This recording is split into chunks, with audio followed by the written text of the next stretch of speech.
lebyi vuhaxi bya mahungu ya SABC yaxa tweet kusuka eStudio 12 Auckland Park eJoni. Van'watipolitiki va karhi ku xixima murhangeri wa COPE Mosiuwa Lekota loyi a nga lova namuntlha a ri na 77 wa malembe. The funds were utilized solely for the vehicle repairs. Nhloko ya vulavisisi exiphoriseni Major General Richard Shiviri a pfumela leswaku yeyi amukele mali kusuka eka Vusimuzi Cat Matlala. Vaka hina nkarhi nakambe wa mahungu ya Xitsonga ka SABC 2 hi haxanele ka channel ya mahungu ya SABC le haye hi vuhaxi bya DTT na le ka app ya SABC Plus. Vito ra mina i Musa Mabunda ri perile. Un'wana wa varhangeri vo sungula va vandla ra COPE Mosiuwa Lekota u xiximiwe tanihi nhenha yo lwela ntshunxeko wa tiko ra Afrika-Dzonga. Lekota u love namuntlha nimixo exibedhlele xa le Midrand eJoni a ri na 77 wa malembe. Thera tanihi laha tivekaka kona u vuye a suka ka vandla ra African National Congress kumbe ANC endzhaku ko susiwa ka President Thabo Mbeki eka mfumo hi yona ANC hi lembe ra 2007. Nhenha yo lwela ntshunxeko Mosiuwa Patrick Thera Lekota u hundze emisaveni. U sungule ka minhlangano yo fana na South African Student Organization, United Democratic Movement na African National Congress leyi nga lwela ntshunxeko wa tiko leri. Lekota u ve holobyenkulu wa Orange Free State, mutshamaxitulu wa NCOP, holobye wa Mavuthu, xirho xa ANC-NEC no tlhela a va mutshamaxitulu wa ANC ehansi ka vurhangeri bya khale ka President Thabo Mbeki. Xiyimo xa tipolitiki xi vuye xi cinca eka Lekota endzhaku ka loko Mbeki a hluriwe hi khale ka President Jacob Zuma eka nhlawulo wo hlawula vurhangeri ePolokwane hi 2007. Amandla! Lekota, Willie Madisha na Mbazi Mashilowa a va kotanga ku tshama eka ANC tanihi leswi a yi taleriwe hi vanhu lava va yimela eka tlhelo ra Zuma, naswona sweswo swi endle ku va simeka vandla ra Congress of the People ku nga se yiwa eka nhlawulo wa 2009 laha va nga kuma 30 wa switulu eParlamente. A va ri ni vuseketeri bya le henhla ngopfungopfu kusuka Eastern Cape. The Congress of the People presents to the nation a leadership that is inclusive and represents the broader sections of South African society. To the people of South Africa, we say that this leadership is ready to serve and will do so with humility, the decency and dignity you deserve. COPE ehansi ka vurhangeri bya Lekota ri vuye ri tsandzeka eka nhlawulo wa 2014. Lekota u tshembise ku dya xidloko xa yena. Now, I didn't lie, I meant it. So I'm going to bite this head. But my teeth are really long. Special branch knocked most of my teeth out. So I'm going to try with my dentures. President Cyril Ramaphosa u huma kule na Lekota. U rhumela marito yo chavelela eka ndyangu wa Lekota. Lekota u love mixo wa namuntlha exibedhlele xa le Midrand eJoni. Lekota and I have a long history of political activism. And we met at university and we were both expelled from university for our political activism. And we met again when we were both involved in the ANC and he became a minister in our government. Lamataka, mfumo ta kanelisa na ndyangu wa ka Lekota ku vona leswaku va pfuna njhani ku lulamisela ntirho wa nkosi. Kasi van'watipolitiki kulobye va tsundzuka mintirho ya Thera Lekota yo lwela ntshunxeko wa tiko. As the ANC, we will always hold Mr. Lekota in very high regard for the role he played, not only in the African National Congress, but also in the struggle for the liberation of blacks in general, Africans in particular of this country. We wish to convey our deepest condolences to the Lekota family and to his political family, Congress of the People. Those who speak well usually say there's only one day we do not know, and usuku lokuhamba emhlabeni. So we are saying God has taken what belongs to him. He will be greatly missed. He's missed in Parliament. He's greatly missed, I am sure, by his family. And I proffer our deepest condolences. I literally have marched alongside him for the protection of farmers and the like. I've got to know him extremely well. We do send our revolutionary condolences to a freedom fighter and someone that has also spent a large part of his life in prison and on Robben Island, and we appreciate his contribution that has brought us all here to be able to sit here in Parliament. At the doorstep, there was the AWB insulting quite terribly. And he took them on. He literally took them on to say, Munifrukni in Afrikaans, and then they were just insulting, what nonsense are you doing, many other insults. But he was able to handle them. They were actually coming for me. So he took a punch for me. Nhloko ya xiyenge xa vugevenga bya mintlawa ya xikungu Major General Richard Chiviri u byele Khomixini ya Madlanga leswaku ku nghenelela ka swigevenga eka xiyenge xa maphorisa a swi va hi mpimo wa le henhla kambe ku va swimunhuhata swo karhi.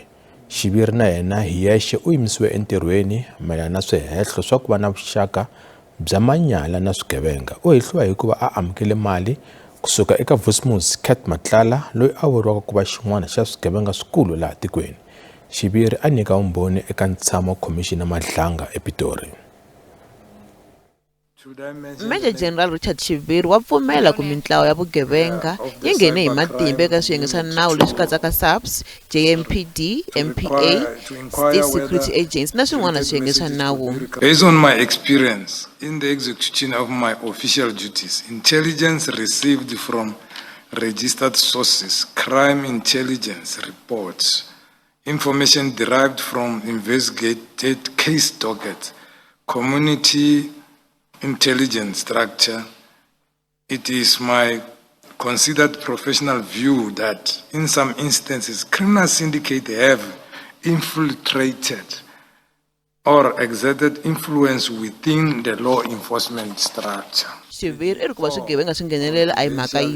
The intelligence trend, disciplinary cases, criminal prosecution, investigative finding, with which I have been involved indicate a recurring pattern of attempts by organized criminal groupings to compromise individuals within South Africa, officials within the law enforcement agency. Chiviri un'wana wa maphorisa ya swivandla swa le henhla lava hehliwaka hi ku va na vuxaka na swirho swa mintlawa ya vugevenga Katiso Kate Molefe na Vusimuzi Cat Matlala.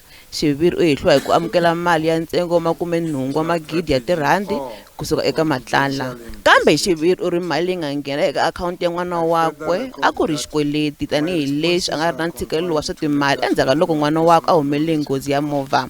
I confirm that the funds were utilized solely for the vehicle repairs and were not connected to any way to my official duties or any operational matter. The loan has since been repaid in full through my own earnings and proceeds derived from my livestock and personal saving.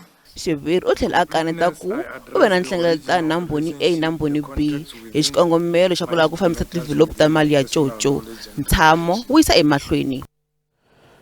Inspector Shamila Williams a ri na gome swinene namuntlha loko a hlamusela hi laha vatirhikulobye eka IPID na swirhonkulu eka huvo ya vuchuchisi a va tekela ehansi ha kona ni ku nyefula swiviko swa vulavisisi bya yena mayelana na swigevenga kumbe vugevenga bya maphorisa va xiyenge xa Cato Manor. Hambiswiritano Williams u amukerile leswaku na yena a ri na nkwekwerimba hi ku honisa swileriso swa varhangeri va yena loko a lerisiwa ku tshika vulavisisi bya Cato Manor. They knew where the member was or where the suspect was. They should have actually gone. They could have knocked on this man's door. But there was already this interdict. There was this order. If they really wanted to speak to Bongani Mkhize, if they really wanted to arrest him, if he really was a suspect man, they would have called his attorney, S.D. Malloy. But what I see here and what I found at the scene is that they were not interested, ma'am, in any arrest. In my view, it is very clear that they had one goal, and that was Bongani Mkhize was not going to make it out alive on that day, if I may be so bold to say that. because this is what I see from what I heard and what I experienced afterwards conducting my investigation. Khale ka mchuchisi wa le henhla eka NPA u byele ntshamo wa palamende leswaku mulavisisi wo tiyimela Paul O'Sullivan u kote ku papalata ku tengisiwa tanihileswi a ku ri na ku nghenelela ko karhi eka lavisisi lebyi a byi khumba O'Sullivan. Advocate Michael Mashugha a nyika vumbhoni emahlweni ka ntshamo wa palamende lowu lavisisaka vukungundzwani exiphoriseni xa tiko. U byele ntshamo leswaku O'Sullivan a fanele ku va a hehliwe hi milandzu yo chavisela na manyala hi lembe ra 2017. Mashugha u kombise vulavisisi bya O'Sullivan eka timhaka ta khale ka Commissioner wa maphorisa Khomotso Phahlane xikan'we na milandzu ya vugevenga ehenhleni ka yena O'Sullivan. Mashugha u ri O'Sullivan na loyi a tirhaka kun'we na yena Sarah Jane Trent va ti endle swirho swa IPID eka vulavisisi bya vona ehenhleni ka Phahlane. Ku ya hi Mashugha u ri leswi swi pfumeleriwile hi khale ka murhangeri wa IPID Robert McBride loyi a hehliwaka leswaku O'Sullivan u n'wi hakele 200,000 wa tirhandi ta magqweta ku va a lwisana IPID eka ku yimisiwa ka yena entirhweni. Mashugha u hehla leswaku vuxaka bya McBride na O'Sullivan a ku ri vuxaka bya manyala. Mindyangu leyi nga loveriwa eka mhangu yo hodloka ka muako eOmonde dzongeni wa Joni va ye emoxari ku ya tisa leswaku emitsumbu ya vona va ka vona. Nhlayo lava nga lova a yi karhi tlakuka kusukela mhangu yi humelerile hi Musumbhunuku. Nkaye va lovile loko vanharhu va vavisekile no yisiwa exibedhlele. Maphorisa va karhi ku lavisisa xivangelo xo hodloka ka muako lowuya lowu vuriwaka ku va a wu ri ku akiweni swi nga ri nawini. Ku na gome lerikulu emoxara eHillbrow eJoni laha mindyangu yi nga fika ku ya komba mintsumbu ya lava nga lova hi ku weriwa hi muako eOmonde. Mindyangu yin'wana a va na marito naswona va tikeriwa ku amukela. Van'wani va vona i ndyangu wa Vongani Mahlangu wa 29 wa malembe. Vona va ri va lava tinhlamulo ta leswaku i yini xivangelo xa mhangu. Ibhlungu kakhulu bhuti indlela abashone ngayo akumukeleki kunzima kakhulu kithina mndeni kubhlungu isilonde engasoze siphole. Swirho swin'wana swa ndyangu va ri ku na swivutiso swa nkoka swa leswaku muako lowu a wu pasisiwile kumbe njhani loko u nga se sungula ku akiwa. Mina nje ngibone nje ukuthi angazi isimo esinjani ngasichaza ngokuthini noma kuna foreman noma kuna mphathi noma kuna masipala ngoba le ndawo le iyacaca ukuthi ingozi futhi inamanzi ngaphansi. Uma ngabe uzohloma ibuilding engaka kule ndawo enjeya. MMC wa vuhlayiseki bya vaaki u ri leswi a nga vona swona ku nga va ku vile na maakelo yo biha kambe vulavisisi byi yisa emahlweni ku kambela leswaku muako a wu ri karhi wu kamberiwa loko wu ri karhi wu akiwa. In structures like this, warning to the public is that when you start to do a double story, you need to get those drawings to be approved by an engineer, because they will tell you what is the strength of material, the strength of your concrete. That's number one. Number two, they will tell you the size of a rebar. A rebar is that wire which is inside that this concrete. So normally those structural engineers, they use a software called Caesar. So when I was deployed in Sasol, we used to use a Caesar, where Caesar will tell you before it can collapse that if you put loads in terms of the concrete, if it's going to collapse or not, and then it tells you what concrete must you use, what size of rebar must you use. New Order Investment leyi nga yona khampani leyi nga aka muako yi tiyisise leswaku xilebe xona xi nga mbindzimuka laha a va aka kona eOmonde, kambe kontraka ya le tlhelo leyi vatirhi va yona vo tala ku nga vona va nga lova a yi pfumelanga ku vulavula na mahungu. Loko ya mavhengeleni ya ePhugwani handle ka le ka Malamulele hi rihanyo ra kona leri. Tshama na yena.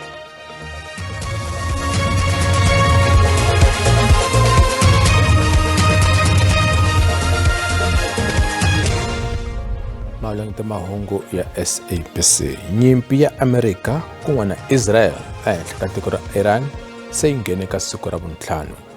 Nyimpi leyi yi tlulele na matikweni yo hlaya ya le Middle East.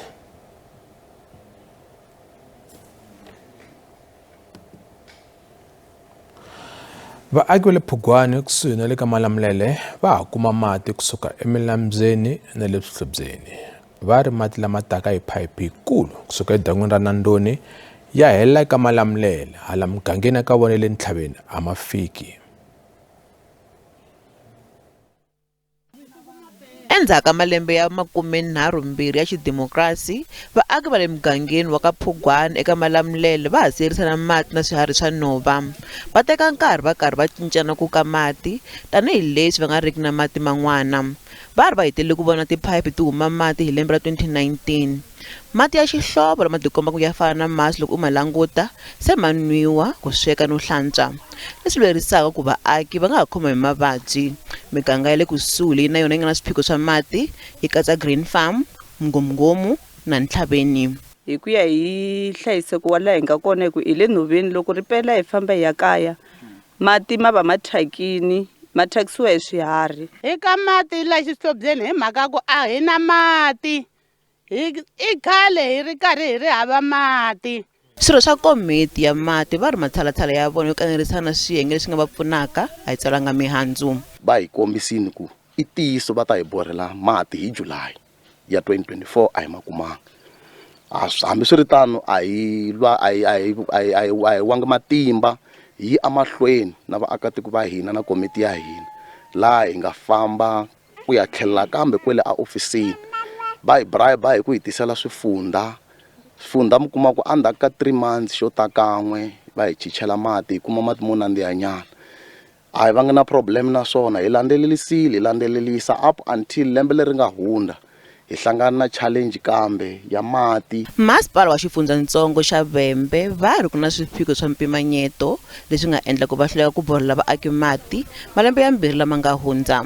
Hi na swiphiqo swa timali laha hi kuma ku budget ya hina yi va yi nga fandiwangi hi treasury kambe lembe ximali leri hi nga ka rona ra 2026-2027 hi le ku tirheni na ku va hi karhi hi hlengeleta mali ya ku vona leswaku ri hi drilla borehole eka muganga wa le Phugwane. Loko timasipala tirhela hi mpfumaleko wa mali vaaki va koka ku tika switirhisiwa swa mati leswi nga hlakala ko va swona switsundzuxo swo Phugwane yi tshama yi va na mati yo tenga. Kasi ku ka hungu ra nyimpi ya Amerika na Israel ehenhla ka tiko ra Iran, nyimpi leyi se nghene ka siku ra vuntlhanu. Nyimpi leyi yi tlulele ka matiko akelani yo hlaya ya le Middle East.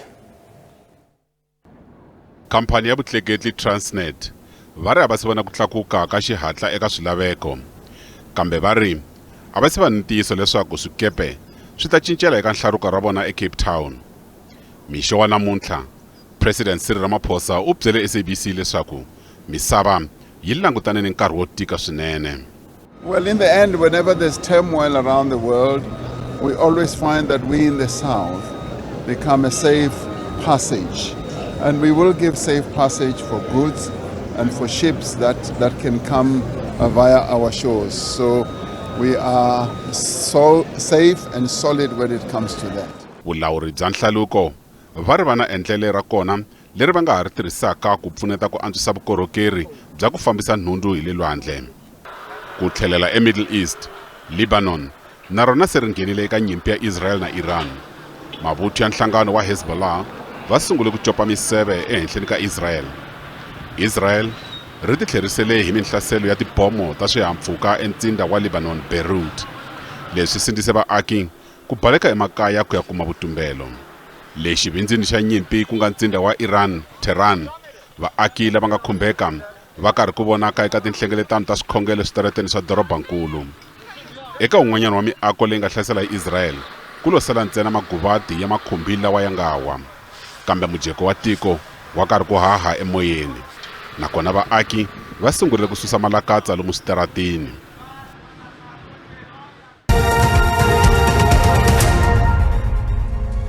Mali laha ka randi yi telerile loko pimanisiwa na timali ta man'wana matiko ya misava. Xava dolara 16.38, mpondo i 21.85, euro i 19.04, kasi pula tiko akelana Botswana i R1.15. Minkavu ya ka JSE a yi ri ehenhla namuntlha. Nsuku i $5,146 a ounce, platinum i $2,128 per ounce kasi nxavo oil mbesi $81.74 imphongolo. Paka na mahungu lama mkhomelo wona ka siku ra namuntlha kun'wana ta va kona hi wa vuntlhanu endzhaku ka mavhengele mutirhikulori ti akeni Mkhalani ta hetisela xiviko xa maxele ri perile.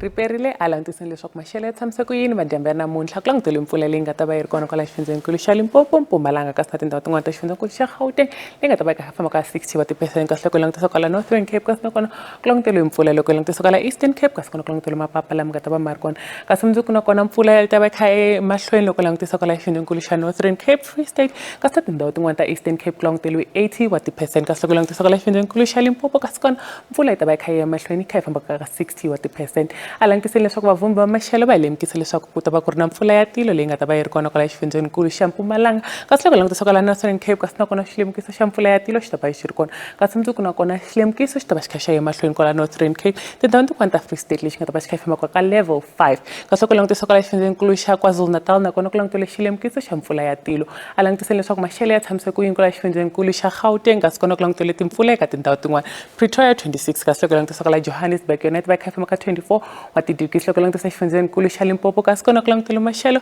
la nga ta va kha ku ri na mpfula eka tindhawu tin'wana ku hisa mosini kasi loko langutisa kwala Botsoleni Maphata Blingwater ka Homu kasi na le ka Hlaniki hi nga riveli na kwala ka Dzumeri nakona ku langutele maxelo yo hisa la nga ta va kha ku hisa yi famba ka 30% Thondo yi ta va kha yi famba ka 29 kasi Polokwane nakona ku ta va kha ku kufumela kasi kwala Phalaborwa kona ku ta va kha ku hisa yi famba ka 31 wa ti-degrees kasi loko langutisa Mpumalanga kasi kona kwala Skukuza ku ta va kha ku hisa loko langutisa Mbombela 29 kasi Middleburg kona ku ta va kha yi famba ku kufumela yi famba ka 24 wa ti-degrees loko langutisa KwaZulu Natal nakona ku langutele mpfula eka tindhawu tin'wana Richards Bay 35 kasi Durban 32 kasi loko langutisa kwala Lady Smith nakona ku ta va kha ku hisa loko langutisa kwala xifundzenikulu xa Eastern Cape kona ku langutele mpfula eka tindhawu tin'wana ku hisa Mthatha East London 27 Gqeberha yona yi ta va kha famba ka 26 wa ti-degrees loko langutisa kwala Western Cape kasi kona ku langutele mpfula eka tindhawu tin'wana kambe maxelo ya sasekini George 23 kasi loko langutisa kwala dorobeni ra Cape Town yi ta va kha famba ka 24 wa ti-degrees loko langutisa kwala xifundzenikulu xa Northern Cape kasi kona ku langutele maxelo la nga ta va ku ri na timpfula eka tindhawu tin'wana